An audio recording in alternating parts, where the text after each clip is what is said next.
Imagine riding a bus like everyone else to go to school, but before you know it, Train-kun comes crashing into your bus, ending your life in that instant. The only thing Haruto remembered in his final moments was promising the love of his life that he'd stay by her side forever. But when he woke up, he realized that his name was no longer Haruto, it was now Ryo. And God had gifted him with secret abilities that made him overpowered. With all these memories flashing into his mind, Ryo wonders if the fever is causing these hallucinations.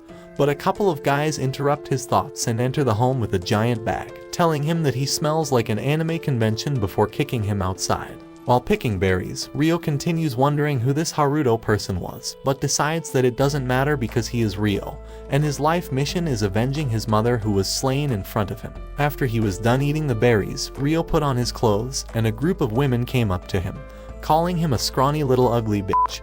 But Celia politely asked him if he saw their friend Flora. However, he told her that he's never seen her before, so Celia activated a magical spell to see if he's telling the truth, but notices an immense amount of pure aura emanating from his body. Seeing that he wasn't lying to her, Celia gave him some silver coins because of his information, and he quickly ran back to share it with his friends. But as soon as he entered the house, an assassin tried stabbing a dagger into his chest. The only thing that saved his life was the coin bag as he fell on the ground, only to see everyone else dead on the floor. As he was about to meet his doom, a woman called him Haruto and taught him how to use the limitless magic inside of him.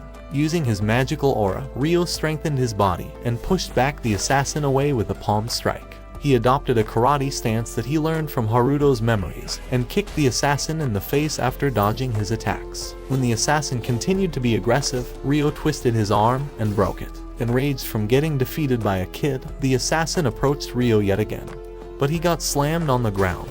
As he was about to finish him off, he heard the sound of a girl crying and realized that the item those goons were transporting was Flora. The princess begs him to save her from this mess, but when she saw all the dead bodies in the room, she fell unconscious. There was no other choice for Ryo but to help the poor girl, so he carried her on his back and took her back to the ladies that came looking for her earlier. Flora's sister Christina blamed Ryo for kidnapping her and immediately got aggressive towards him. She didn't even give him a chance to speak, and Vanessa held a knife to his face, ordering him to come to the castle to explain himself. The knights captured the assassin later, and a mysterious person ended his life before he would reveal anything. Inside the castle, Ryo was tied up and started getting tortured by Charles as he beat him into a pulp. He kept trying to force Ryo into confessing that he kidnapped Flora, so his own carelessness would be looked over. But the only crime Ryo had committed was having such an ugly face. What did he say? The princess wakes up from her sleep, and her comrades ask her what happened to her. She tells them that Ryo was actually the one who rescued her, and that he should be summoned here at this moment. Ryo is still being beat up to the point where he's about to die from the amount of abuse he's taken. But the soldier continues doing this to restore their reputation for being useless when letting the princess get kidnapped. The princess's aide barges in, asking him what the hell he thinks he's doing to the boy, and informs him that he was the one who saved the princess. They let him down, but his body collapses from all the bones they broke, and Celia rushes to heal him. After falling unconscious, Ryo wakes up to Celia's face, and she apologizes for all the bad things that happened to him when he was just helping the princess. She informs him that the king of the nation wants to meet with him after rescuing his daughter, and he agrees to meet him. Inside the castle, he goes to meet with the king, showing the entire royal family that he went from asking the princess's dad for permission to take her on a date, to telling him that his daughter calls him daddy too.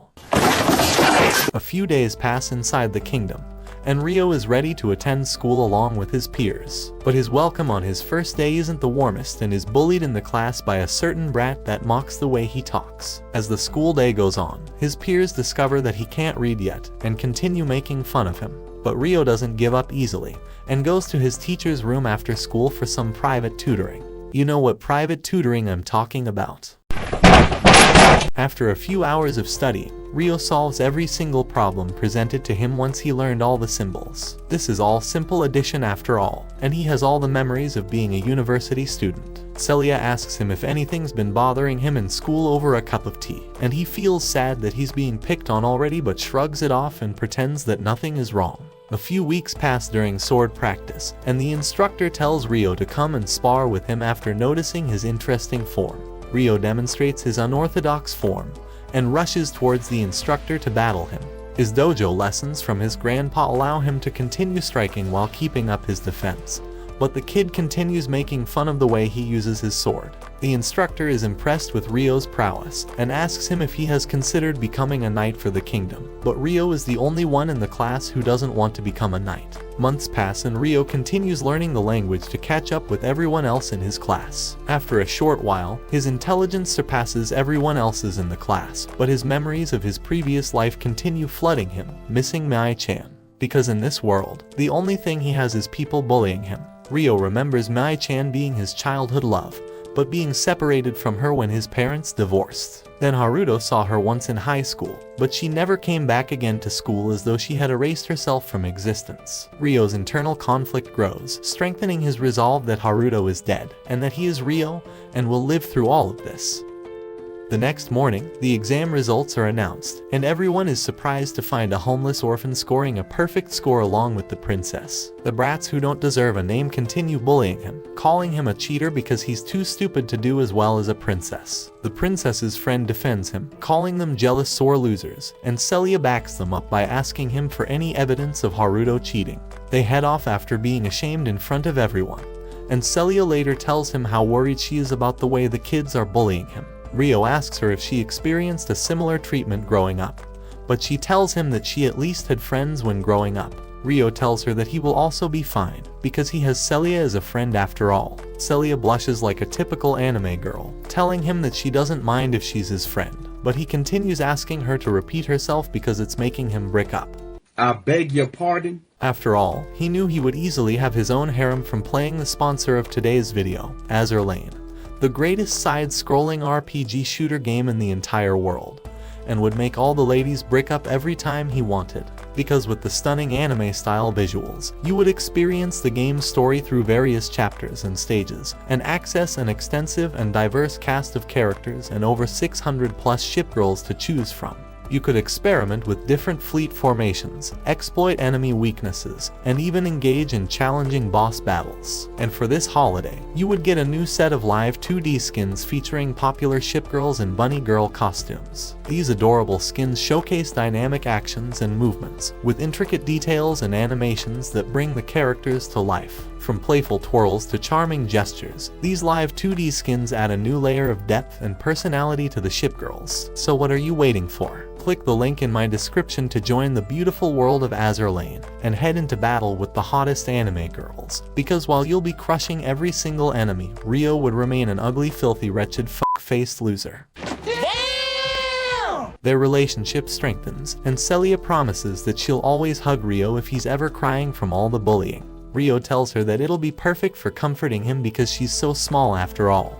You're a victim! Years pass as they spend them together, and before they know it, Ryo is being asked to represent the school in the next Sword Arts tournament. The unnamed brat's balls haven't dropped yet, and he rejects the idea of Ryo being the person representing the school. The instructor denies their objections, and Celia is impressed by how strong Ryo has become, and notices how much taller he has become now. She tells him that he's gotten so big after 5 years, but he tells her that she's still as small as ever.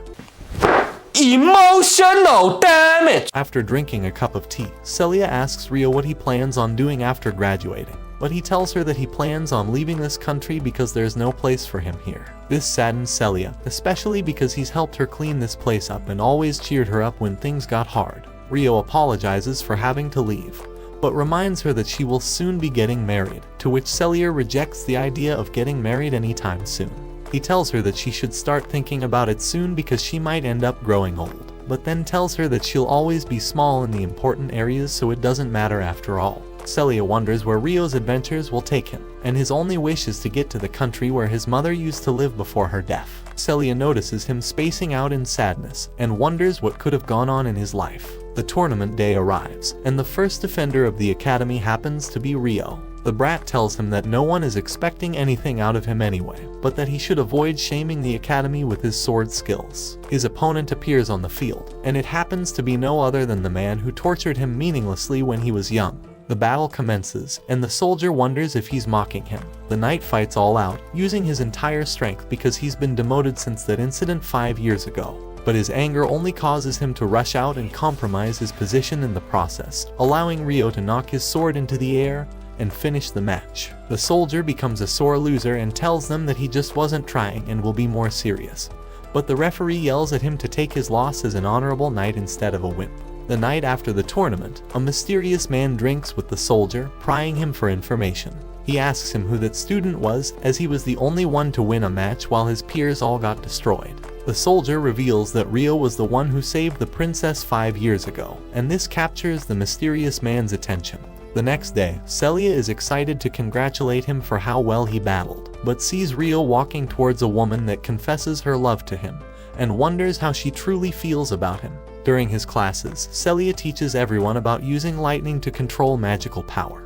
But the brat points out that they're only learning this because Ryo is the only one who can't control any of his magical abilities. For all the crap he talks, he only is able to create a small orb of light, and Celia demonstrates to the class that you must be able to control multiple orbs of light at once to truly master it. Ryo is impressed by her control, and wonders why he's only able to copy others' magic only after seeing it. After class, one of the brats comes up to Ryo and tells him to stop seducing women everywhere just because he won by a fluke. Celia stands up for Ryo, but the brat tells her that Ryo's been flirting with her too. She denies this ever happening, but the brat tells him that his house will not stay silent if he continues playing with girls' emotions. The princess, Flora, sees this and is upset that he's being falsely accused. She blames herself for causing all these problems for him and wonders how she can repay him for rescuing her. A few weeks pass, and the annoying kid introduces the rest of his class to their class operation that they must complete for a high grade. He reveals that he's obtained classified information from upperclassmen, and has his friend make Ryo carry all the luggage because he can't cast magic.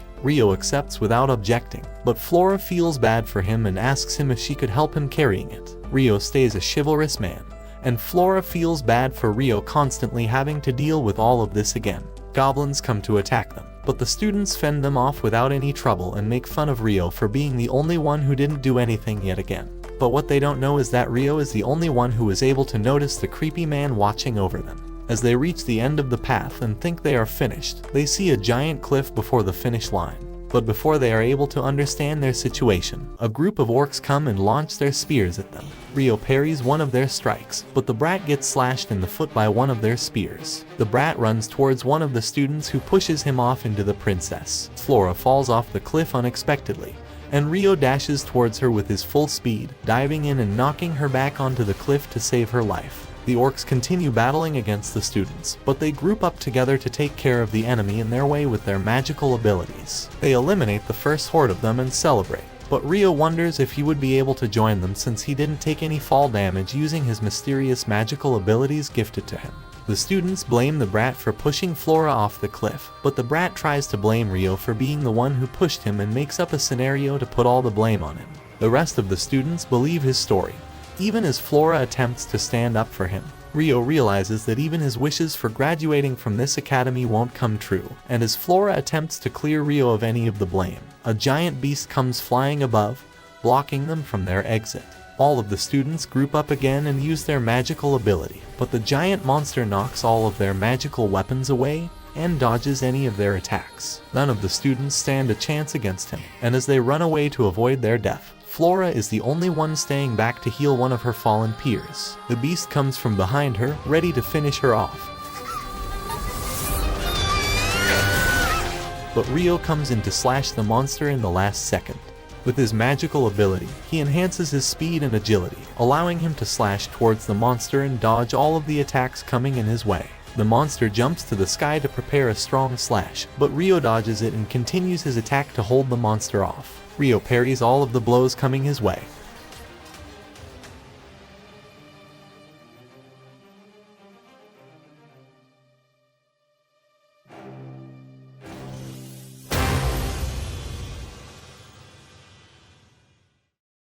The rest of the students come to make sure Flora is okay, but Ryo walks away from the situation to avoid any of them finding out he's still alive.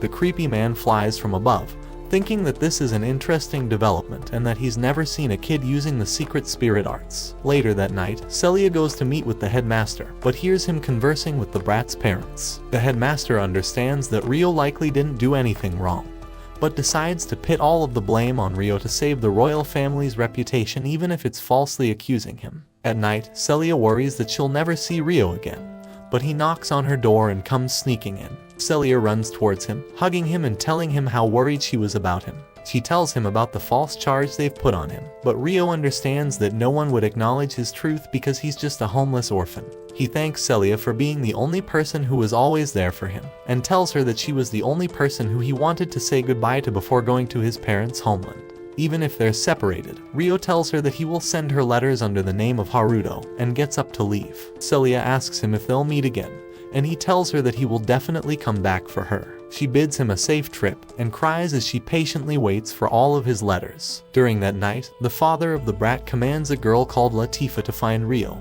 and kill him no matter how far away he may be. Rio dashes through the country at incredible speeds, and jumps over any monster standing in his way. After 3 days of long travel, he makes it to the kingdom of Galark, where the news of his crime hasn't reached yet. A mysterious girl walks behind him, and he feels that something is off in this town. Inside the town, a chef asks him if he would like to try any of the pasta that was invented by Lyslot, and Rio wonders how pasta has made it from his world into this one with the same name. Rio pays for a bowl, tasting the dish, wondering if this person is from the same world as Haruto. After asking the person where he could buy more noodles on his trip, the man points him to the guild's headquarters. A maid comes up to him, introducing herself as Lot and taking care of all of his needs throughout the day. Rio sends a letter to Celia, telling her that he won't be able to communicate with her for a while because he will be traveling throughout the woods. As he takes his leave from the city, the blonde girl calls Lot Lyslot, but Lot tells her to keep her true identity a secret.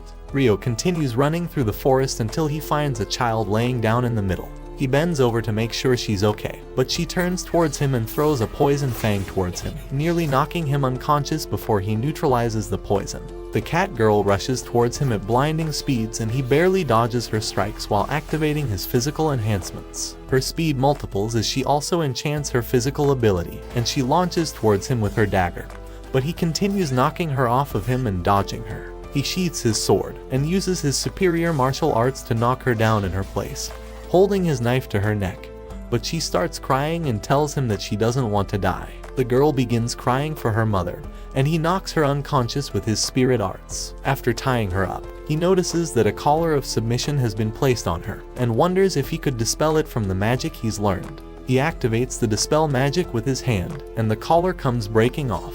Inside Latifa's memories, she remembers being on the same bus and dying after the crash. Latifa woke up to the brat bullying her, telling her that she will become his obedient sister and call him her esteemed brother. She refuses, so he shocks her mind and forces her into submission. She wakes up from her evil dream, and Rio tells her that if she wants to live, then she shouldn't try to resist. Rio questions her and asks her who gave her the collar of submission around her neck. Latifa begins crying, finally realizing that the collar has been broken off of her and that she's finally free. Rio comforts her, and Latifa tells him that she's never known the name of her master, but tells him that her brother was called Stuart, and Rio realizes that the brat was the one who sent her after him. Rio asks Latifa if she still intends on killing him, but she tells him that she won't harm him. After releasing her, Rio tells her that she's free to do as she pleases, and that she should head away from him to find shelter in one of the kingdoms. However, as he walks away, Latifa continues following him and asks him if she could accompany him, but Rio warns her that she should be careful from a person that she just tried to kill. Rio tells her that he can't trust her, but Latifa tells him that he can put the collar onto her if he wants because she's more afraid of being alone. Reluctantly, Rio agrees to take her with him, and she finally tells him that her name is Latifa. They set off on their adventure together, and after a while, Rio cooks the noodles for Latifa, who recognizes this as spaghetti. He wonders how she could know the other name for pasta, and she tells him that she used to eat it, or so she thinks. After hearing her, Rio wonders if Latifa is from the same world as Haruto, and when she cries at night begging to go home, Rio hears her saying that she wants to go back to Tokyo, instantly realizing that this girl must be from the same world as Haruto. He comforts her during her sleep, and she wakes up next to him, realizing that he looks like the guy who was with her on the bus. After Rio wakes up, she asks him if she could call him Oni-chan, and Rio is confused, but decides that he will allow it if it will comfort her at least a little. After a few weeks of travel, they manage to make it to the giant tree that Rio was aiming for, but Latifa can't see it. They travel into the forest and spend the night in the wilderness. Latifa's nightmares scare her all night, so Rio uses his spirit arts to make her feel better once more. But after he does that, a group of 3 girls come to their hideout and begin attacking Rio. They discover Latifa sleeping with spirit arts around her and assume that Rio has kidnapped her. Without listening to anything he says, they restrain him and send a flow of electricity that knocks him unconscious in an instant, taking him away as their prisoner. As Rio floated inside the magical dimension, he wondered who the girl laying in front of him might be.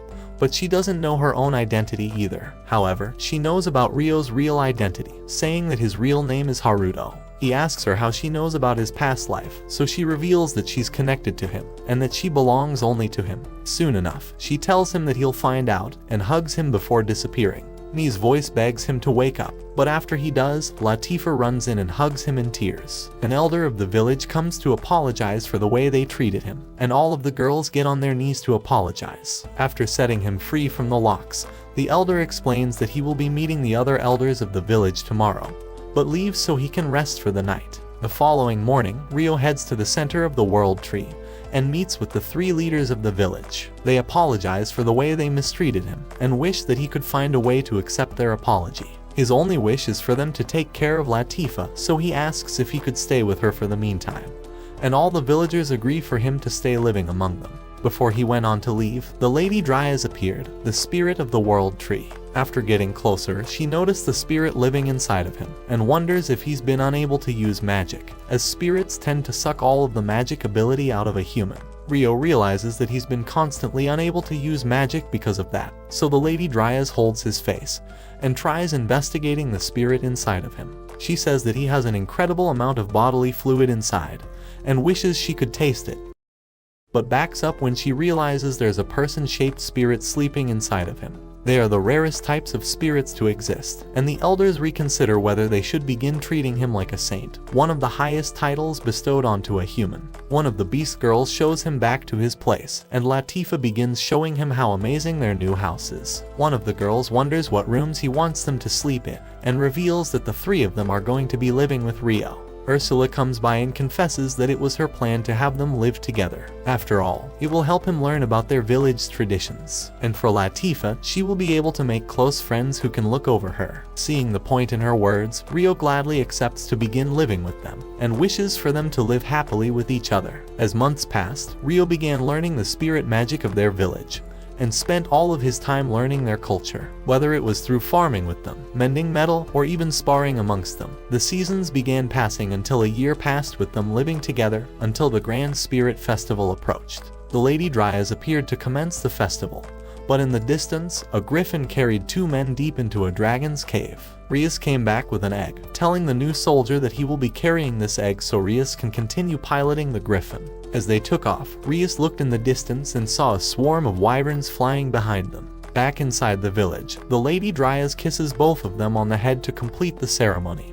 And now that they've become citizens of the village, the elders begin the festivities. As everyone ate, Rio realized why this anime had a harem genre attached to it, and the girls beg him to push the beds together after drinking some apple cider vinegar. One of them tells them that this won't deepen their friendship with Rio, but the girls say that they want something else to deepen inside of them. After all this time, they feel like he's still continuing to distance himself from them, which shocks Rio that they noticed. Once they left to get more food together, Ursula approached Rio, and he wondered if it was time to break the news to Latifa. On the other side of the village, Rias says they will be resting here for the night, and tells his subordinate that he's going to investigate the area. Before leaving, he hands him an artifact, and Rias claims that it will help him determine his location if he gets in trouble. The soldier eats it and Rias goes on to leave, seeing that the wyverns are approaching his subordinate's location. Meanwhile, Rio walks with Latifa to a secluded area, and she begs him to head back so they could play together. But Rio asks her if she enjoys living here. She tells him that she loves it, and is glad that she's been able to make all these close friends over time, which makes Rio happy to hear. However, he reveals that he will soon be leaving the village. He'd been heading towards the east this entire time, and can't take her along with him anymore, so she runs away crying. Lady Dryas warns the villagers about the looming presence of all the wyverns, and sends an army of the beast women to find the reasoning behind their gathering. At the same time, Rias has infiltrated the deeper part of the wyvern cave, and found all the eggs that were hidden elsewhere, so he begins storing them in his void box. The beast women continue searching the forest until they located the griffin. As they approached the man, he held a knife to them and began flying away. Their leader attempts to shoot him down with her lightning, and they notice that he's heading towards the world tree. But before they can do anything, a giant wyvern appeared from behind, and the man narrowly dodged its attack. The rest of the wyverns have managed to catch up to him, and after Rias had gathered all of the eggs, he crushes the stone to stop his subordinate's heart, sending him falling off the griffin. Latifa walks back towards the village and the egg falls down in front of her, breaking into pieces. While looking at the baby dragon, the black wyvern appeared before her and screams in agony when it sees how its child had been harmed. It prepares a fire breath attack towards Latifa, but Alma casts her wind tornado to save her from the attack. She summons her beast familiar and tries to take the black wyvern alone, but her hammer strikes have no effect, and she's sent launching back towards the tree. As soon as she recovered, the wyvern annihilated her beast familiars with the fire breath attack, and Latifa tried distracting the dragon to buy Alma a little time. She continued running around, but as the dragon blocked her movement and was ready to step on top of her, Rio launched an icicle to knock the dragon off and carried Latifa out of harm's way. He jumped once more towards the dragon and used his new spirit techniques to crush the black wyvern with his bare hands. The wyvern prepared its ultimate inferno breath, but Rio cast his wind sphere towards the dragon to prevent its movements. However, it had little effect, so Rio went on to cast his Giga Inferno ability into the dragon's mouth and kicked its jaw closed, frying its brain in that instant. After seeing their leader's defeat, the rest of the wyverns retreated. All the girls were shocked that he was able to defeat the black wyvern alone, and Latifa hugs him for saving her. The next morning, she apologizes for the way she reacted, saying she already knew this day would come, but she was scared he wanted to get rid of her. However, Rio comforts her and says he would never want to get rid of his little sister, so he reveals the real reason he's traveling east. Far towards the Yamago region, there was a land where his parents used to live, so he wants to finally make it there. This is the first time Latifa's learned anything about him, so she wants to reveal something about herself as well. Before she was born in this world, she had died before and reincarnated from a place called Japan. Rio believes her, saying that he was the same type of person as her and wishes that he revealed the truth about his situation from the beginning, but was worried that he was holding on to lingering regrets from that time.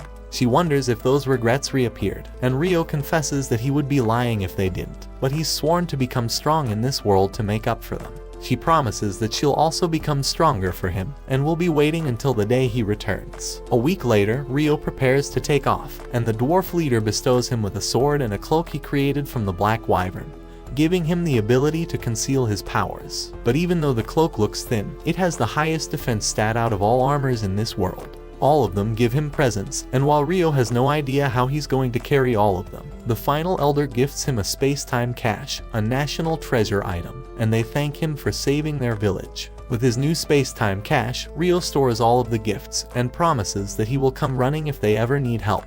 All the girls wish him safe travels, and Latifa runs to hug him. He prepares to take off and begins flying away, but Latifa begins breaking down in tears. After 2 weeks of lurking in the village, Rio hadn't found any clues about his mother or father, so he decided to meet the villagers. 2 of the girls greeted him while watering the plants, but when Seiyo saw him, she felt water coming out of a different type of can. Uri took him to her grandma's home, and Yuba wondered if he's from a different country with the strange outfit he's wearing. Rio revealed that he's traveled the lands to finally arrive here, and while they prepared dinner, Rio explained that his family used to live here. Their names were Zen and Ayame, and hearing those names shocks the grandma. She tells Ruri and Seiyo to head out so they can talk privately, and asks Rio for more detail. The only thing Rio knew about his parents were that his father passed away before he could meet him, and his mother was murdered by the time he turned 5. It's been his life goal to reach this place after his mother made that promise, and all he had wanted was to make a grave for them in their homeland. After noticing his resemblance to them, Yuba uncovered that she was his father's mother. She thanks him for coming, but says they'd already made graves for them, so she takes him to their burial sites. Rio gets on his knees, letting his parents know that he finally made it here. As he paid his respects, his grandma explained that both of them had to escape from the country secretly, but she cannot be the one to expose the truth about them. However, if he's willing to stay here with her, he may be able to learn more about them. Her only relative now is Ruri, which happens to be Rio's cousin, and in Alabama, you know what that means. She walks off and tells him to enjoy his peace here. The following morning, Rio wakes up early to start helping out, but the Alabama plot development begins sooner than expected. While cooking, Ryo used his hands to make Ruri's floodgates burst open, and Seiyo walked in on them with her brother, Shin. He realizes he's going to have to compete for his sister now, but ends up devouring Ryo's meat. After he finished devouring Ryo's sour cream, the grandma asked him to take Ryo out as a hunter, so he challenges him to race to the field. As soon as he left, Ruri knew she was about to have a Wild West showdown for her cousin, and they would compete over who can get penetrated with his pistol's shots. Hey yo, what the fuck? Inside the forest, Ryo shot a rare bird down with his first arrow, and Shin realizes he's going to have fierce competition. But the generations of incest have slowly rotted their brains, and they began hunting with their bows backwards. Shin wonders why he didn't make a single shot, so he walks away in anger. With all the dirt that's accumulated over his body, Ryo decides to build a bathhouse right next to their home using his spirit arts. But the girls begin peeking on him. As weeks passed, Ryo slowly became a typical resident of the village, and the day of harvest finally arrived. A bunch of men began screaming for help, and on the other side of the village, 3 menacing men thought Ruri and Seiyo had grown into beautiful women. Shin prepared to punch him, but Ruri reminded him that it could start a war since Gon is the son of their neighboring village's president. She asks Gon why he's in their village, so he says that he wants to stay at Ruri's place at night since he might be her husband one day. Shin screamed at him to leave already and lunged forward to punch him, but Gon blocked his strike and choked him with a single hand. Yuba appeared and told him to let go of Shin. She apologized on behalf of him and allowed Gon to stay inside a guest hut as long as he doesn't leave it. While walking away, Gon noticed Ryo and thought he was ugly, so he tried to trip him. He needs some milk! Yuba told everyone to stay on guard for the night, but since Shin lives alone with Seiyo, he begged Yuba to take her in for the night, and she agreed. Before they went to sleep, Ryo asked them to put a protective amulet in the corner of their room for the night. Inside Gon's hut, his lackeys were impressed at how well he destroyed his own cart, and Gon tells them that they're going to enjoy their little visit tomorrow. By sunset the next day, Ryo was training his Giga Chad body, and told the girls that he could hear their floodgates bursting from a mile away. They wonder why he's been training relentlessly, but Ryo thinks it's a little embarrassing while remembering his promise to me. His goal was to one day become strong enough to protect the girl he cared about, but worries that she might be with someone else at this point. Seiyo heard those words, and sadness grew inside of her heart. At night, a man entered Seiyo and Ruri's room, but the amulet activated. He began shutting Ruri's mouth, and when Seiyo was about to scream for help, Gon threatened to harm her friend. However, his lackeys were beat up, and he saw Gon on top of Ruri, reminding him of the way his mother was murdered. Ryo's anger grew, and while Gon ran towards him, Ryo flipped him over with a single stroke, launching him outside. He steps on his neck and begins punching him in the face repeatedly. The girls beg him to stop, and the other men of the village come to stop him before he ends Gon's life. Yubas realized Gon was about to assault the girls, and Ryo walks off like an alpha. This is the second time he's wanted to end someone, and this swelling revenge had been burning inside of him this whole time. But without him noticing, he had been pulled towards Haruto's identity. His resolve had weakened, but this drive for revenge makes him feel like he won't be any different from the man who ended his mother. The following morning, Lord Hayate, a messenger from the kingdom, appeared to collect taxes and deliver Gon to prison. Yuba asked him if he could take a letter to an important person inside the kingdom, so Hayate promised to deliver it, and took off with Ryo. Several days later, the team made it to the capital. After they sent Gon to prison, Ryo walked around town with Seiyo, and one of the merchants suggested he buys a gift for his cute girlfriend. Seiyo tried explaining that they weren't dating, but the woman said they looked so cute together, so they should get a souvenir to commemorate their visit. Ryo asks her if she would want anything, and the woman tells Seiyo to get on both her knees to thank him. Ryo thanks the woman for the smooth layup, and Seiyo sees a cute flower petal that she puts into her hair. He thinks it looks beautiful on her, so he buys them from the lady. And before they left, the merchant told her to fight her hardest for him before a different girl steals him. In the center of the town, a man was trying to develop some anime plot with a girl, and tried running off with her, but Ryo used his martial arts to knock him down and save the woman. Her guard ran over to protect her, but Ryo ran away when 12 appeared. The girl's father, Goki, heard of the news and told Hayate about it. Hayate wondered if it had anything to do with the letter Yuba had sent for him, and seeing the words inside shocks him. With his hands shaking, he wondered if Hayate has met a man called Ryo. While walking back home, the man greeted Ryo and asked him for a moment of his time. Inside their house, they revealed that they had known his mother, the former princess of this nation. 20 years ago, their kingdom was at war, and his father was the greatest soldier that ever commanded the allied forces. Seeing his talent, the king entrusted him with the protection of his daughter, and before long, he showed her his legendary Excalibur. But their peace didn't last, and when peace negotiations began, the opposing kingdom requested Ryo's father to be executed, and for his mother to be married to their prince. These disgusting circumstances were the reason his parents ran away, and the king couldn't do anything but watch his daughter escape their home. Goki begged Ryo to meet the king and queen of this nation, his grandparents from his mother's side. Ryo thinks it over and agrees. In the morning, the king and queen are shocked to finally meet their grandchild and think that looks just like his mother. Ryo feels that the queen looks just like his mother and is glad that he can finally reinvest in his Alabama bloodline. They ask him about his mother and father, but Ryo doesn't have many memories of living with them. He was too young to ever meet his father, but he remembered his mother being the person who never stopped smiling. However, all of that ended when he was 5, because a person named Lucius continued helping them after his father passed away. On that fateful day, his mother had left the house and told him not to open to strangers, but when Lucius came, Ryo opened the door since he'd grown up with him. But he slyly smiled and kicked Ryo towards the chair. There are snakes masquerading as humans in this world, the man revealed, and his mother came to see the way he was hurting her son. He grabbed onto her and stabbed her. That was his last memory of her, and he started living in the slums until he was 7. Regardless of what's happened, he will never be able to forgive Lucius. Even if revenge wouldn't bring her back, with his hands, he promises to end the man.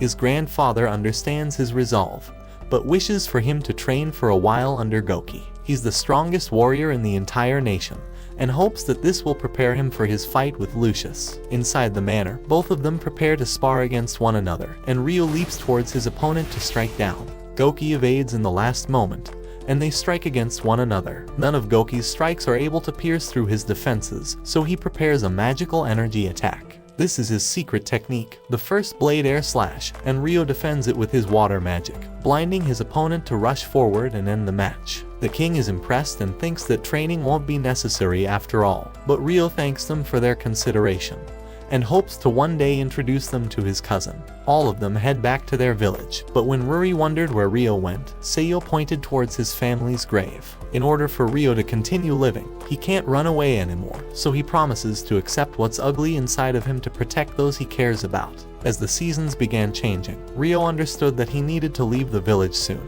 but didn't know how to break the news to Seiyo. So when spring came, Ryo approached her while she was planting rice and corrected her technique, saying he wishes for her to be the one to supervise everyone while he's gone. Those words shock her, and she wonders what he means by leaving, so he tells her that he's going to be leaving the village during the fall. He doesn't know if he'll be back regularly, but he noticed the tears falling from her eyes. Once she was done planting rice that day, she collapsed at home, and Shin saw his sister crying.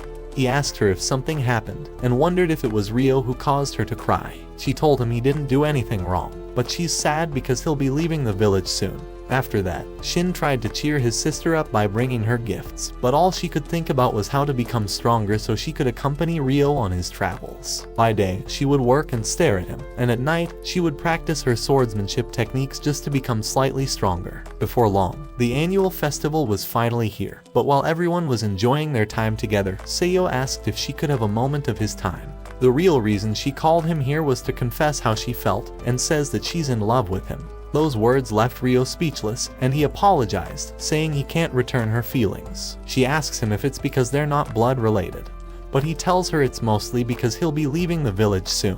She begs him to take her with him, revealing that she's been working every day for 6 months so that she doesn't drag him down. She's willing to do anything, even reincarnate as his sister, but Ryo tells her that even if she did all those things, she's still ugly. What did he say? Those words crushed Seiyo and she began crying, but she held his hand and begged him to just stay close to her. However, Ryo apologized and walked away. She continued crying, and Ryo noticed Shin's presence and apologized for the way he treated his sister. Eventually, the day of his departure arrived, and Ryo was ready to set at the break of dawn because of his long trip. Before he left the village, he saw Seiyo waiting for him at the exit. Goki had approached her and asked her if she loved Ryo enough to cast away her own village. Seiyo hesitated, but said she would do anything to stay with Ryo. So before he left, she wished him to take care of himself, and promised that she's going to work really hard and says that she'll become stronger by the time he comes back. She waves him off, and Mr. Steel Yo's sister nods his head towards Shin and leaves. It was the 999th year of the Holy Era, and Rio had finally made it to the World Tree. Latifah ran to hug him right away, and during dinner he told them about the family he met and all the things he learned about his background. The elders wondered how long he's going to stay here, and Rio revealed that it'll only be for 4 more minutes of this recap because their village is the most boring part of the series. Never mind, this has become the most plot-filled part of the story. The girls wonder why 02 is laying on top of him, and Latifah wonders how the she's in this anime. But Rio doesn't have any idea himself, so he asks her how she came here. The girl opens her eyes and says she's a spirit, the one who formed a covenant with Haruto. She sits on his bed, but all of her memories appear to have been erased. She has no memory of any of the times they've been together and doesn't even know her own name, but wants him to name her. She tells him that she exists for him, calling him Haruto. The girls wonder why she's been calling him Haruto, and Rio tries to buy some time to come up with some bullshit excuse. He tries telling her to call him Rio, but she begins communicating telepathically with him, and says she knows everything about him, even the number of sperm cells circulating at any given time, because she's going to suck them out. The girls tell him to ask Lady Dryas about her appearance, so Rio tells her to get up, but sees the greatest plot in all of anime. With her magical abilities, she changes her outfit. While gracefully standing, Rio notices the beauty emanating from her, reminiscing about me. He decides to name her Aisha because the image of spring appeared in his head when he looked at her. The girls think her name is beautiful, and Latifah wonders if this would make them sisters. Back at the village council, the Lady Dryas appears and finds it a mystery that Aisha had lost all of her memories, so she asks Aisha what type of elements she's best at.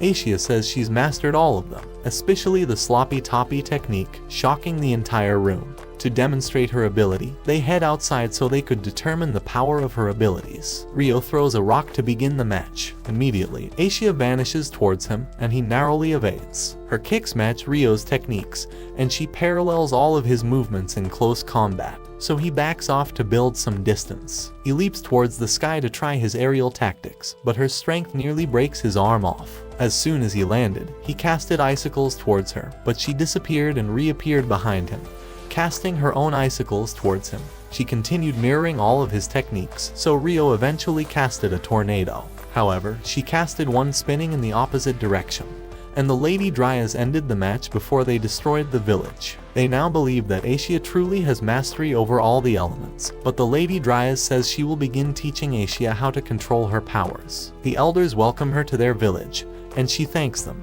They hold a festival to welcome her, and she begins learning how to control her magic with Rio. After a short while, Dominic shows him the portable house he's built, and Rio is glad that he's finally going to f*** out of this village. Latifah is saddened when hearing those words, and while the other girls walked away, one of them begged him to spend some time with his little sister before leaving, so they decided to do it the same way all siblings do in an anime, inside the f***ing hot tub. Last time this didn't end well. Latifah wonders why Aisha kept calling him Haruto, so Rio reveals that it used to be his name before he reincarnated. She was excited when hearing that, because she used to take the school bus, and he was the person that she wished could be her brother every day. Rio wonders if that meant she was in the bus crash with him, and her silence reveals the truth. But as sad as it may be, she's glad she was right about him being the best brother. He promises that he'll come back to her once he's done, so she asks him if there's anywhere else he needs washing. What do you mean by that? The following morning, the elders give him some gifts before departing. One of them is a compass that will always point back to this village, and the other gives him a device that will allow him to change his hair color so he can remain undercover wherever he travels. Before leaving, Rio asked for the others to take care of Latifah while he was gone, and took off. While they flew away, Rio told Aisha that they're headed to see Celia because he hasn't been able to communicate with her. Inside the capital, Celia was staring at the letter Rio left for her, and wishes she could just talk to him once more.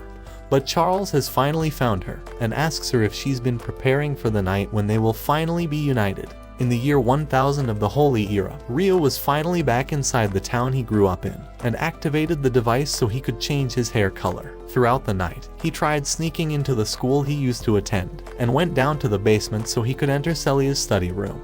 All the memories of the last time they saw each other resurfaced, but after he confidently entered the room, he noticed that it was completely empty. Wondering what could have happened to Celia, Rio decided that they should cast an illusion onto a different researcher and ask them what happened. inside a random professor's room. Asia appeared from behind and casted a hypnotizing spell onto him. Rio walked in and asked about Celia's location, so the man revealed that she's inside the royal palace. Tomorrow is her wedding ceremony, and the man she will be marrying is Lord Charles, the same man who tormented Rio throughout his childhood. After their kingdom suffered a crushing defeat to the Proxia Empire, the House of Duke Arbor barely managed to commence negotiations of peace, and the head of their house was Charles. The old royal family was forced to flee the capital, and Charles chose to unite his power with the House of Clare. But in order to do so, Celia must be married off to him.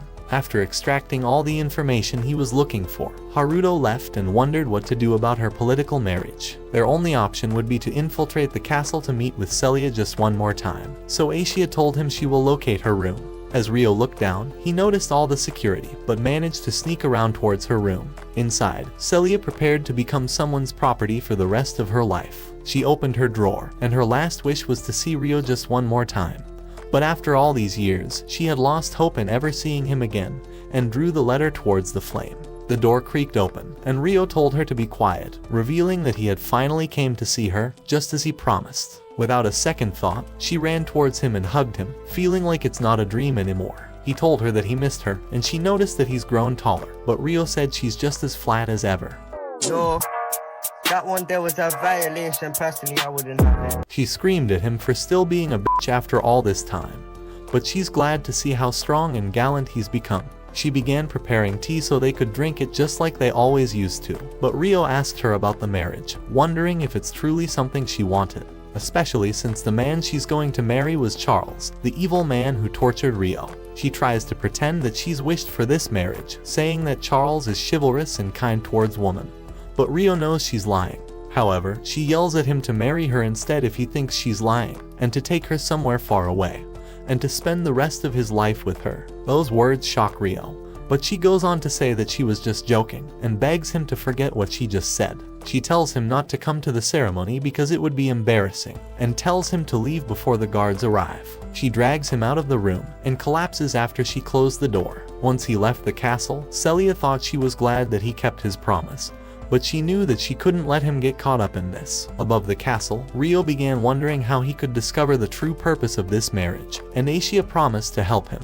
Rio apologized for always having her help him, but Asia promised that she will always be by his side, and that he can come to her if he ever needs anything. The following morning, Charles greeted Rias after his long travels, saying he wished he could have provided him with a proper welcome. He even offered to let him stay the night at his home, but Rias said he's not the one getting married tonight. As he let those words out, he felt a powerful spirit's presence, and excused himself to investigate it. Celia prepared herself to become someone's doll for the rest of her life, and left her tent for Charles to see. He put his arms around her, telling her not to worry if she's nervous, because his 7 other wives will teach her everything she needs to know. After he left, the first wife, Tatsuya, explained that she will make things clear from the start. Regardless of her higher status, she will be nothing but a tool for them, and will obey every single one of their commands. Celia tries to say that she understands, and Tatsuya goes on to make fun of her appearance and calls her ugly.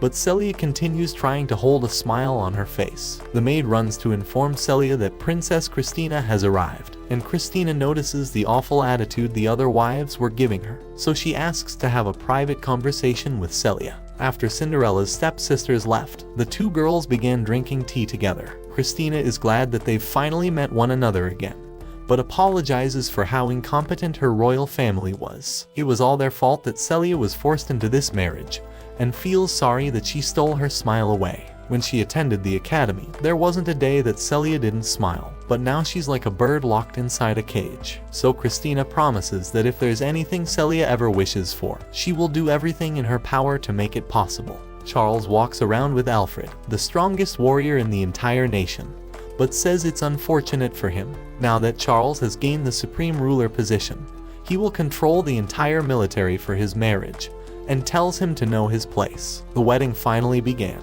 and the entire nation was filled with joy as the parade commenced. But there was one person who didn't smile, and it was Celia. Charles held onto her hand, saying he couldn't wait until they deepened their relationship tonight. This was all part of his plan to one day rule the kingdom. While they drove by, Asia noticed that Rio was calm, even when preparing to face an entire nation. but he told her that she was the only thing saving his nerves from collapsing. Celia's carriage finally approached them, and Asia left to talk with Celia using her telepathy. She told Celia to remain calm, and revealed that she's Rio's spirit, and that he's watching her among the crowd. Seeing his face made her smile, but the tears she was fighting finally came out. He was the one person she didn't want seeing this, but Charles panicked and wondered why she began crying.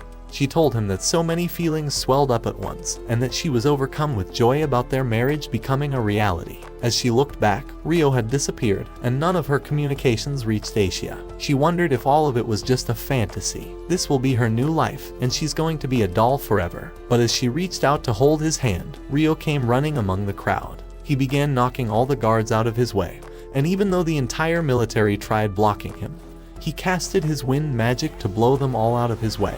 The mages prepared their photon bullet abilities, but he managed to dodge every single one of their attacks and flew right over them. The military began panicking and used all of their mana, but Charles tried comforting Celia, saying that they're the strongest officers in the entire nation. He continued spewing shit while Rio clapped every single one of their cheeks and ran forward to deliver a devastating punch to Charles's gut. He had finally been reunited with Celia, so the first thing he did was hold a knife towards her neck. While everyone was frozen in place, he began telepathically communicating with Celia, telling her that this was part of his plan. Charles began struggling, but Rio told him to be quiet before he crushed his spine in front of everyone here. He promised Celia that this is all an act. The only reason he's fighting the entire kingdom is because he wanted to ask her one last time if this marriage was her will. She told him that she's already agreed to this marriage, but Rio asked her once more if this was truly her will. He's realized that she was probably threatened into this marriage, and promised that if she wished for it, he would put an end to this wedding right now. She calls him a control freak, but he told her that he's a dominant straight out of 50 Shades of Grey. To him, she means the entire world, and can't stand losing what's important for him because he'd regret it for the rest of his life. He'd already experienced it once before,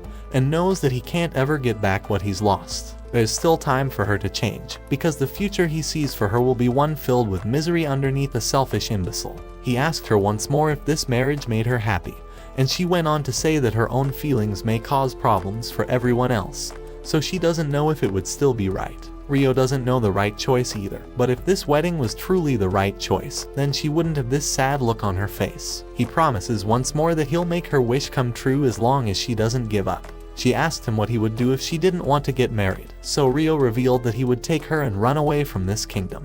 It would appear as if he kidnapped her, so her family would never be held responsible, and everything would be at peace. However, she was worried they would catch him, but Rio promised that he would make her wish come true, and said he will become the one who teaches her anatomy tonight. After she heard those words, Celia confessed that she wants him to take her away. Those words were everything Rio wanted to hear, and screamed to the entire nation that he will abduct Charles's bride in order to humiliate him.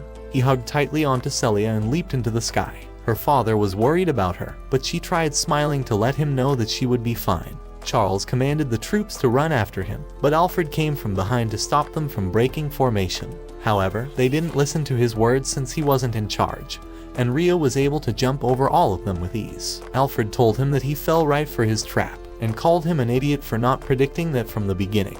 The mages launched photon bullets towards him, but Rio blocked every single one of the attacks with his wind arts. Rios noticed that he was the same person who used spirits arts years ago, so he decided to launch a powerful blow towards him, but Rio blocked it with ease. After the dust settled, he began running, and griffins tried tailing him. Charles began screaming at the army, but Alfred said that he will be in charge of the military to make sure the kidnapper doesn't go away. Charles screamed that it was Alfred's fault for letting the man get away, but Alfred asked him if he had any connection with Celia's kidnapper. Charles thought it could be someone who hated him, so Alfred said they've narrowed the suspect down to every citizen in this nation.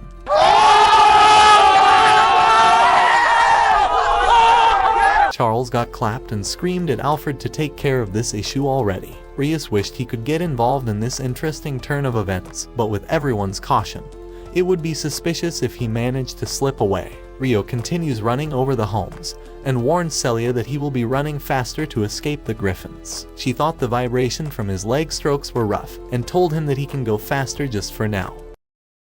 After a while of them chasing him, Rio leaped down into an alley and handed Celia off to Asia. He told Celia that he was planning on distracting the army while she escaped with Asia, but promised that he would catch up with them outside of the kingdom. He leaped above the homes, but when the soldiers noticed that Celia was missing, they launched a signal flare for the other soldiers to surround the area. However, this was all part of his plan, and he wanted to draw the attention of the entire army to this area. The mages began firing down towards him once more, but Rio managed to dodge all of their attacks as he leaped from building to building.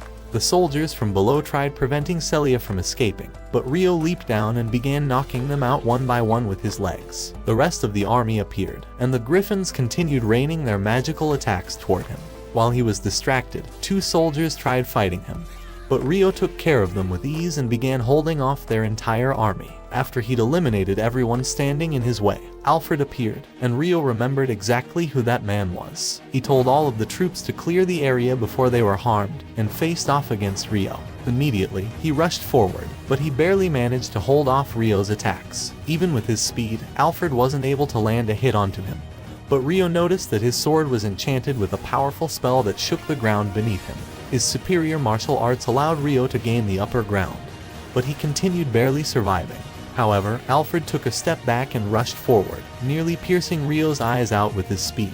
But Rio spun around to leverage his momentum into his attacks, and striked him with his fist. Alfred was confused why his opponent wasn't using his knives, but promised to put an end to this fight.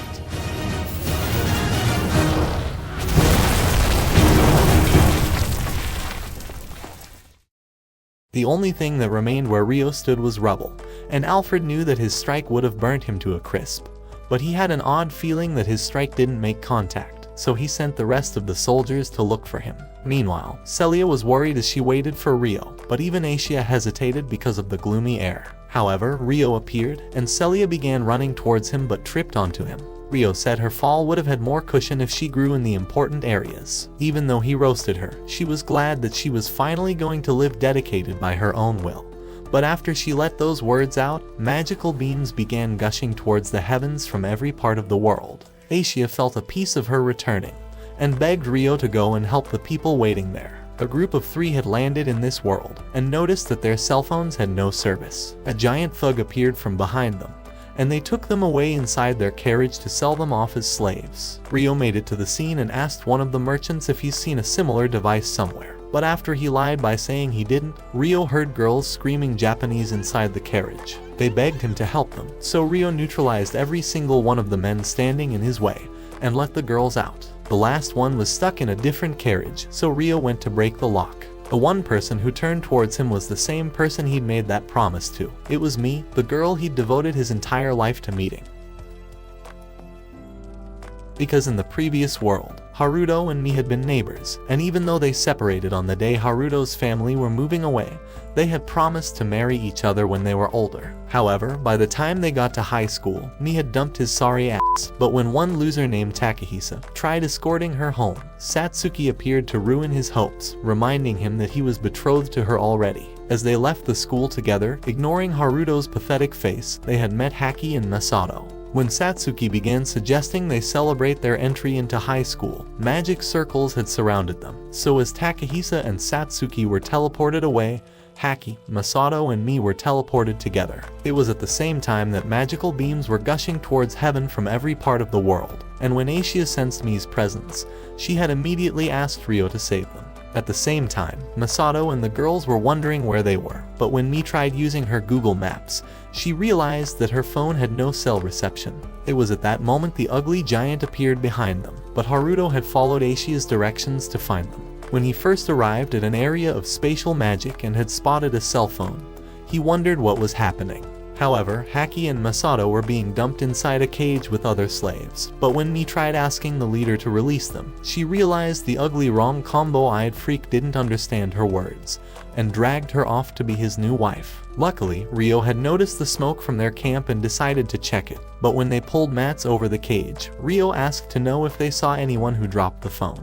The ugly leader told him that they saw no one, but even though Rio knew he was a lying ugly piece of shit, he thought it wasn't smart to randomly start a fight. However, when he began hearing a screaming voice, and one bandit tried shutting her up, Rio realized it was Japanese, and revealed that they were the ones he was looking for. Wondering how he understood their words, the leader commanded his men to kill him, but as they surrounded Ryo, he activated his magic and blasted the ground. As the commander released photon bullets, Ryo dodged the attacks, and as he dodged another's strike, kicking him away, he knocked off another. He originally intended to take the leader hostage and conduct negotiations, but with the weird-eyed loser already surrounded, Ryo decided to draw his blades. Immediately, he parried an enemy's attack, slicing across his shoulder, and as he knocked another to the ground, the commander released a bunch of fireballs on him. Just then, he parried off Ryo's blades. But as Ryo leveraged his distraction to punch him in the gut, he kneed him in the face and stabbed his shoulder. At that moment, the weird-eyed stain wet his pants, but as Ryo activated a fire magic that burned off his glove, he commanded him to release the abducted children. After Haki and Masato were freed, they discovered that Ryo understood Japanese, but Masato told him that the last one of them was inside a wagon. Using magical waves, Ryo easily dismantled the lock, but when he saw me for the first time, the sight of her face left him in shock, and he wondered how she got here. A few minutes later, while they were heading away, Ryo told Aishia to meet up with them before sunset, but Haki, Mi and Masato were enchanted at the sight of the setting sun. As Mi decided to thank Ryo for saving them, Ryo revealed that he actually intended to ask them a question. So as Mi introduced herself and wondered what his name was, Ryo told them that he was currently going by the name Haruto. Mi recognized the name, but when Haki nearly got angry, Mi decided to calm her down, but Ryo remembered her as Haruto's sister. He thought they had a lot of resemblance, but when he wondered if his name was weird, Masato asked why he didn't have a family name. At the same time, he revealed that he was Haki's younger brother, but with Haruto having had only one sibling, Ryo wondered if Haruto's mother eventually remarried. However, he decided to remind them that the sun was setting, so as he suggested they find somewhere else to go, he offered to create a comfortable spot for them. After arriving at the plains, Ryo released a discharge magic that summoned a stone house from the ground. As he told them that there was living space inside, Aishia descended before them, so when Celia rushed to Ryo and began asking if he was hurt, Ryo decided to introduce them to each other. However, the girls soon realized that they couldn't understand one another's language, so with Aishia wanting to breach the gap, she decided to form a temporary path between Celia and me, revealing that she would be their interpreter in the meantime. She explained that she could only do so because Ryo understood both languages, so when she told him she was hungry, Ryo invited them all inside. A few minutes later, while Ryo and Masato were setting up the table for dinner, Ryo revealed that they were in another world. So as Masato realized they were lucky to have been saved, Haruto told him that they would have been sold off as slaves. At that moment, the girls arrived for dinner, but when Ryo saw Celia in sportswear, she told him that Haki had lent it to her because she looked too ugly in the wedding dress. After their dinner, Ryo realized that from all of their accounts of what happened, they were caught up in a phenomenon caused by summoning magic, and said it was responsible for their teleportation to this world. When Mi wondered if they would ever return to Earth, Ryo confessed that he had no idea, and said it was different from his case of being reborn. Celia thought the 6 pillars of light and the events of the year 1000 of the Holy Era were connected to the legend of the 6 wise gods, because according to ancient prophecies, 1000 years after the divine demon war, 6 sacred stones would glow in different colors and would soar as pillars of light into heaven, summoning mighty heroes who were clad in powerful and divine raiment to descend from outside of Strahl. However, Ryo thought Masato and the girls were certainly not the heroes in the legend, so as Celia agreed, Mi decided to reveal that Takahisa and Satsuki were teleported before them, and she thought they could also be in this world. Ryo said it was possible, so as Mi continued by saying that they could be in danger, she explained that their sense of normal was useless in this world. However, every single word she said was totally meaningless to Aishia.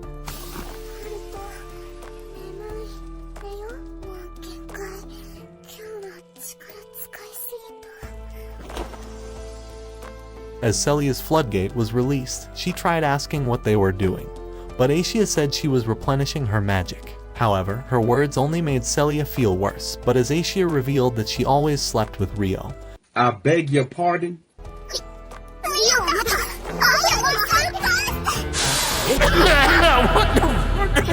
However, Mi was starting to grow uncomfortable with all the talk about plot development, so as she offered to clear up the table, Haki and Masato began to assist her. With his plans for the night already ruined, Ryo decided to show everyone to their rooms, even leading Celia upstairs, before telling her goodnight. However, while inside his room, Ryo wondered what Mii would have thought if he told her that he had Haruto's memories, but concluded that he was no longer Haruto. He had made up his mind to dirty his hands so that he could avenge his mother's death, but when he heard a knock on the door, Celia told him that she wanted to speak with him. As they sat at the table, Celia wondered how he met Asia, and demanded to know about his past life. So with Ryo willing to reveal it, he began explaining that he had the memories of another version of him, and as he revealed that he was from the same world as Mii and the others, she realized it was the reason why he understood their language. As Ryo went on to explain that he first regained his memories when they met, he said he was previously named Haruto, and Celia revealed that she had thought he was too mature for a little boy. Meanwhile, in the kingdom of Beltrum, Charles was still angry at losing his fiancée, but as one shit-mouth loser named Rias continued teasing him about her kidnap, Charles told him to shut his wretched hole because he was certain that the abductor had been obliterated by Alfred's attack. However, there had been no news about Celia's whereabouts, but Charles revealed that the abductor must have had an accomplice, and said a search was being carried out to find them. Hearing these words, Rias thought the abductor must have concealed their location, but Charles was at the same time angry that the ancient prophecy was coming true now. Without a second thought, he told Rias that a hero had descended into their kingdom, and said that his father had taken custody of them. Rias hoped that they could make them allies, but when he wondered if their kingdom was in possession of another sacred stone, Charles revealed that it was with Princess Flora, and said they must have welcomed their own hero. At the same time, in the Rodden territory of the Beltrum kingdom, a useless hero named Hirasaki was feasting on a variety of food.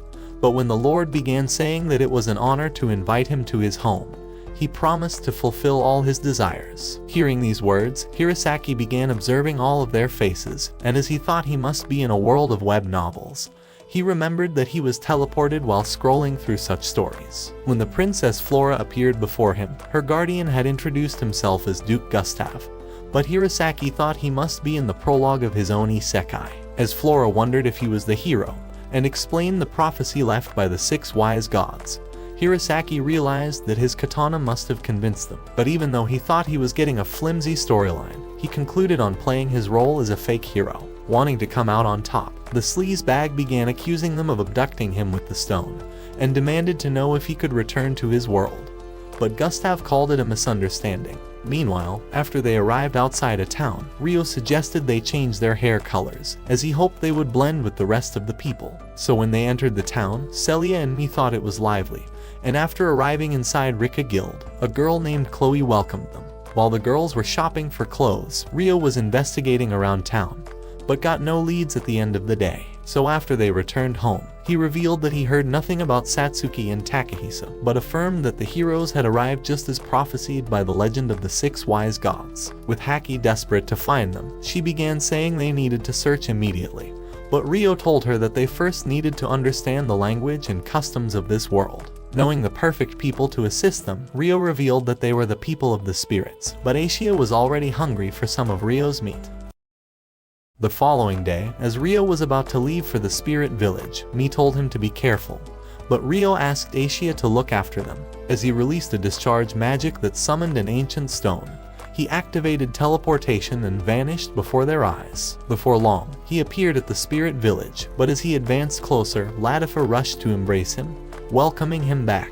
Just then, the other beast girls appeared, revealing that they had felt a great distortion in the magical energy, and had thought it was definitely him. Getting straight to it, Ryo told them that he wanted to see the elders, so Anna said she would inform them immediately. Inside the meeting, Ryo began explaining that the Pillars of Light were a type of space-time magic, and said it was used to summon people from outside this world. Because in the Strahl region, he had learned that 6 heroes from the Divine Demon War had appeared.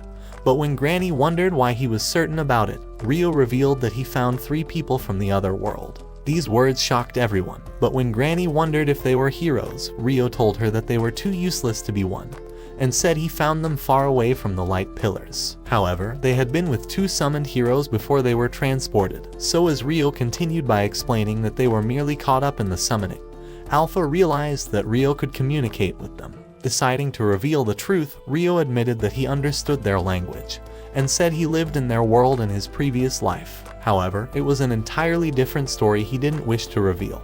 but as he decided to ask if his friends could stay in the village for a few months, explaining that he intended to find clues for sending them back to their world. The elders agreed to look after them, so as Rio promised to keep the existence of the village a secret, he revealed that he would be leaving the next day. That night, while Rio and Latifa were alone, he decided to apologize for revealing his past life, but explained that it was the only way the brain-dead elders could understand.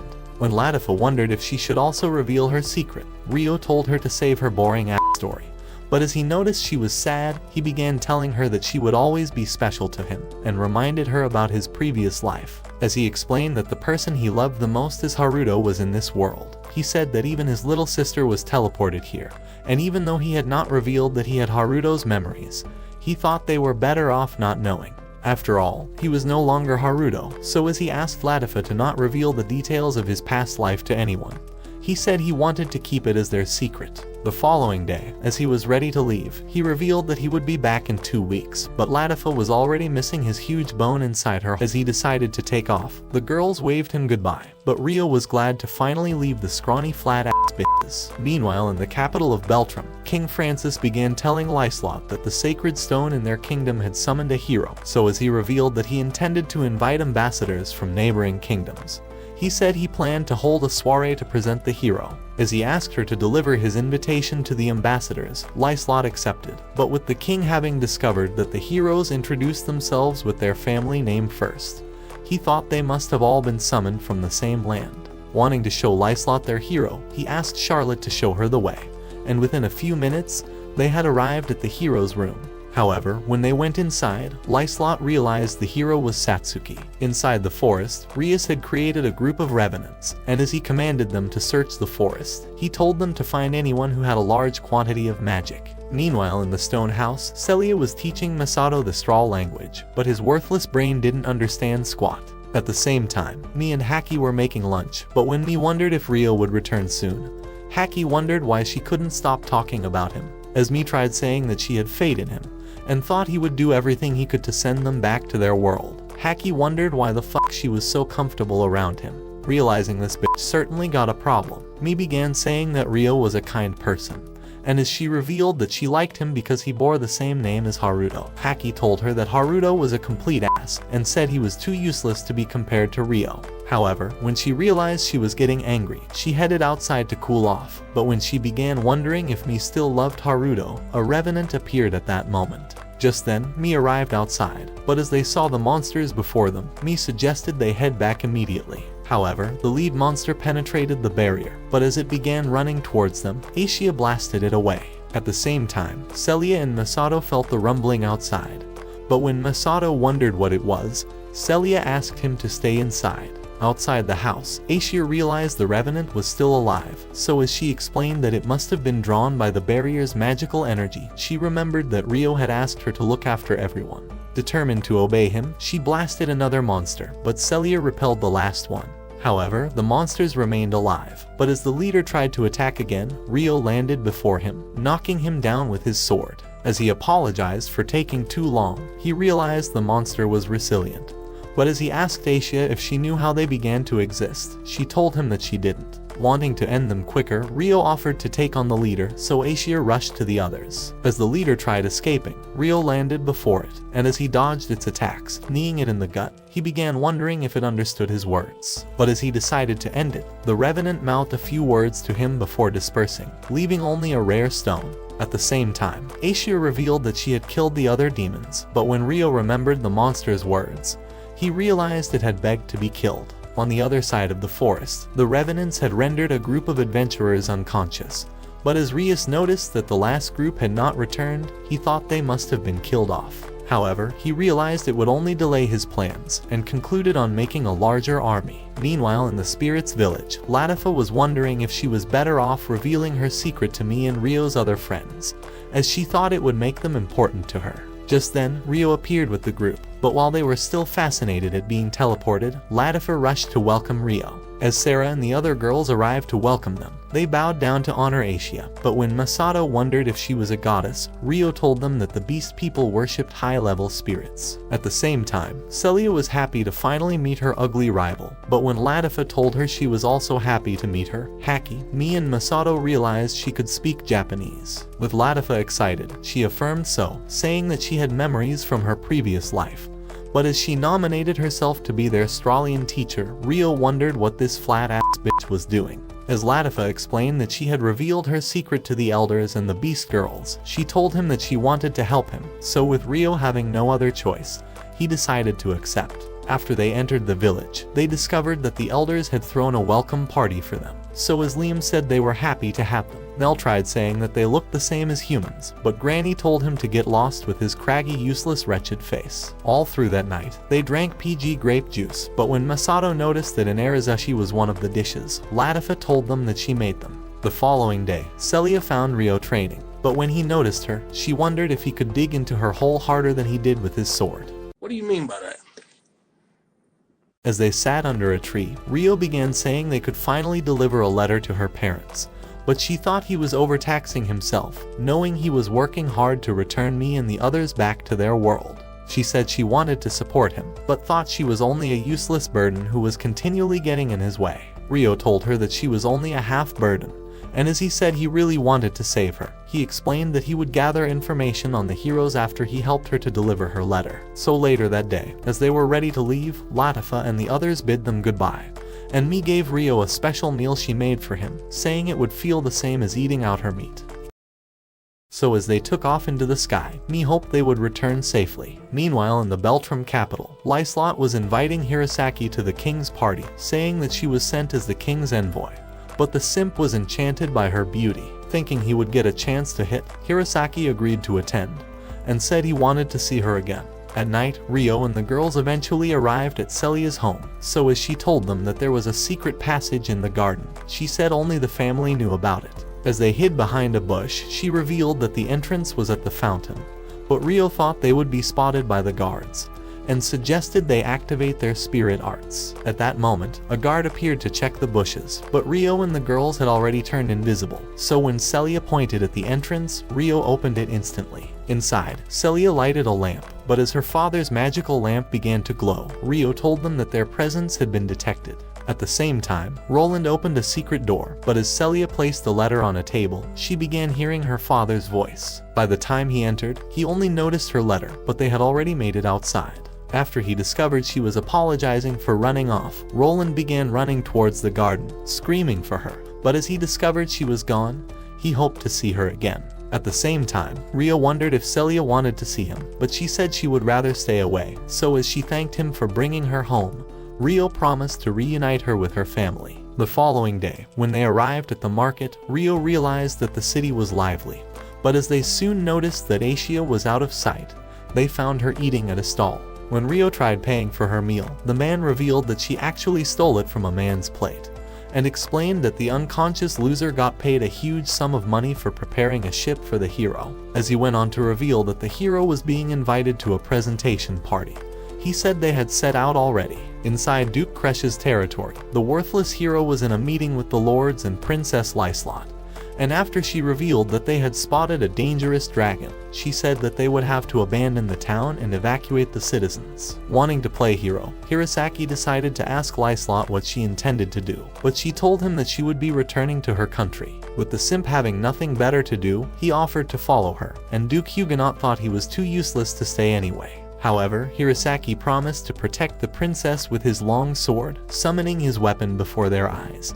But Lyslot wondered if his other weapon was even longer. The following day, as they began their journey through the forest, Arya noticed monsters in the area, and commanded the soldiers to form a battle formation. Immediately, they activated the carriage's defenses, but while Hirosaki wondered what was happening, Arya revealed that there was an incalculable number of monsters hiding in the forest. At that moment, the soldiers noticed them, but as Arya wondered how they appeared so suddenly, the monsters began hurling stones at them. Inside the carriage, Hirosaki had nearly shat his pants, but the maidens cast barriers to repel the stones. At the same time, Aria offered to take charge of the forward defense, but when 1,000 monsters appeared ahead, she directed the maidens to lower their barriers and attack individually. Activating magic cannon, Aria consumed the demons before her and rushed to annihilate the rest of them. So as Maria directed the other maidens to handle the demons on the other side, she told Chloe to stay behind the knights, and enhanced her physical ability to join the battle.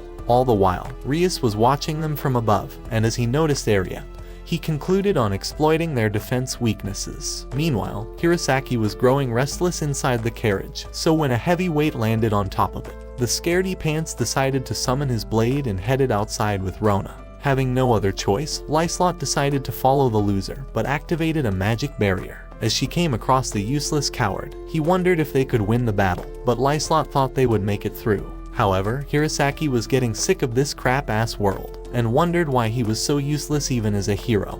But Lyslot rushed off to heal the wounded. Using her magic, she began healing the first soldier, but when Aria decided to give her a report of the battle, Rias noticed she was advancing to the rear and thought his diversion was successful. Just then, a huge monster emerged, and as Rona revealed that it was a minotaur, she said it was a legendary monster that raged during the Divine Demon War. At the same time, another minotaur appeared in their rear, and as the sight made Hirosaki fall on his ass, Aria discovered she was surrounded, but managed to dodge the beast's attack. Before their eyes, the second minotaur knocked off the carriage, but when it tried to catch Princess Flora, Lyslot managed to save her. So as the beast raised its sword to end them, Rio sliced off its hand, and with a single kick, he pierced its body. When Flora saw him on the sword's hilt, she remembered he had saved her in the same way several years ago, but when the other minotaur began charging, Rio rushed towards it. As their blades clashed, Rio repelled it with a whirlwind, sending it sliding through the forest. However, another emerged from the smoke, but as Rio vanished from its sight, he easily obliterated it. With the monsters vanquished, the soldiers began celebrating their victory, but when the Duke and princesses appeared before him, Rio recognized Flora. As Lyslot thanked him for saving them, she introduced herself, but Rio told them that his name was Haruto. Even so, Flora was growing curious and decided to ask if they had ever met, but Rio told her that it was impossible, and said he was a random traveler. Just then, the moron with low-budget eyes appeared, introducing himself as a hero, but when Rio realized he was Japanese, he told him that it was a pleasure. He had figured he was the person he was looking for, so when he realized his opportunity to acquaint himself with one of the powerful nobles in Galark, he asked to join Lissolet's escorts. Noticing the carriage, he offered to fix it, and remembered how he spotted them while they were flying across the forest. Before long, Rio was done repairing the carriage, but Maria appeared with a drink, telling him to taste her sweet juice. But Rio could only notice her huge Meanwhile, the Duke was wondering how they would move the giant sword out of the way, but as Hirosaki realized his opportunity to show off, he lifted it off the ground and tossed it away. Rio thought his magic was amazing, but the moron sneered at him as he passed. Meanwhile, in the spirit village, Masato, Haki and me were still taking straw language lessons. But during their spirit magic training, Haki discovered her magic was failing and wondered why she was no good. As she decided to take a walk, she remembered when she played together with me and Rio, but had watched him get taken away after their parents separated. The memory made her hate her brother, but as Latifa spotted her, wondering why she was alone, she suggested they head home together. At the home, the Beast Girls decided to reveal how they first met Rio, saying that they had captured him after a misunderstanding. However, when they revealed that Rio had called me in his sleep, me and Haki wondered what it meant. But the Beast Girls noticed their awkward silence. Inside the Imperial capital, Emperor Nidal was revealing his plan to start a war with the Beltram Kingdom. But as Charles appeared, he told Lucius that he was ready to put their plans into action. When Lucius wondered what his plan was, Charles revealed that he wanted to kidnap Princess Flora. Meanwhile, Rio had successfully escorted Lyslot and her party to Galark Kingdom, and Aria offered to show him to his lodgings. But a few hours later, he rejoined Celia and Asia at a restaurant, and revealed that they would be staying in this city for a few days. Afraid his identity would eventually be uncovered, Celia suggested they leave. But Rio told her that he wanted to establish a good rapport with Lyslot. He thought it was his best bet at getting a chance with Hirosaki, but Celia warned him to not let down his guard. That night at Lyslot's mansion, she wondered why Hirosaki couldn't save them from the Minotaurs, but Duke Huguenot told her that the loser was lacking practical experience. However, he thought it was dangerous to send the moron off to battle to build experience. So as he revealed that he would have him fight mock battles with the knights, he said it was his best way to gain experience. That same night, 2 losers arrived at an establishment, but when the receptionist told them that the VIP area was booked, Alphonse commanded that the customers be kicked out, but the man told him to kiss his ass. Meanwhile, in the private area, Rio was dining with Celia and Asia, but as Alphonse's ugly sidekick forced his way inside, he told Rio that they were knights in Duke Huguenot's party, but Rio remembered them as the bullies who made fun of him at the academy. Even so, he decided to apologize and offered to leave the room, but as Alphonse thought it was his lucky day to kick ass, he demanded that they dine together. Knowing his worthless face would only make him sick, Rio turned down his offer, but the meathead was itching to get his ass kicked, and began saying that he wasn't properly interacting with nobility. Wanting to teach him a lesson, he tried attacking Rio, but he restrained his arm and dodged Stuart's kick. When Alphonse returned again, Rio flipped him over, kicking Stuart in the gut, and leaving both losers unconscious. A few hours later, after Aria told Lyslot and Huguenot what happened, Lyslot realized that her intention to have Rio as an ally could be sabotaged, but Huguenot promised to punish Alphonse and Stuart. A few minutes later, when Huguenot met the losers at his office, he threatened to disinherit them, and said that Rio was far too valuable than their worthless lives. However, as he revealed that he was willing to grant them a second chance, he told them to join an advance party to investigate the dangerous forest, but threatened to confine them if they failed. Without hesitating, Alphonse accepted the punishment, but Huguenot told them that they must apologize to Rio first. The following day, Lyslot decided to apologize to Rio for what happened, and as she revealed that Huguenot wanted to sign a peace testimony with him, she decided to invite him to her home.